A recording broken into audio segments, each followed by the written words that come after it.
Well, lawmakers want to pass new gun legislation by the end of this week. Senators worked out the details of the bill, which would bring some sweeping change across the country. Cleo Green joins us. So, Cleo, it's the first time in decades we've seen something like this. Yeah, Karen, for the past few weeks, there have been some really loud calls for gun reform. And now, for the first time in 30 years, 3 decades, Congress is now announcing a deal on gun safety. So here's what it looks like. Here's what they're proposing here.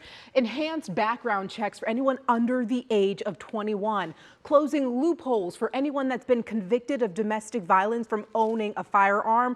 They're allocating about $15 billion in gun violence funding, and that would go to school security and mental health. Now, here's what's not in that plan: the so-called red flag law that could prevent dangerous or troubled individuals from actually getting guns.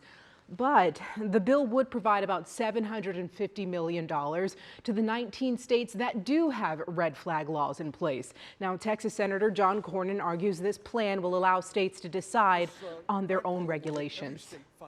This grant program will give every state funding that implements programs that they themselves have adopted to stop individuals in crisis from reaching the point of violence or self-harm.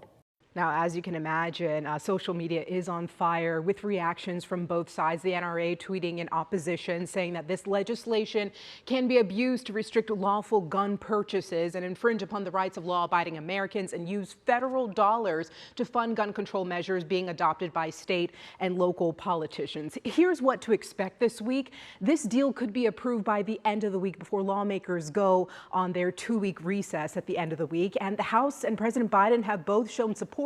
But here's the thing, they're not sure how they're going to pay for this at this point. I'll send it back to you.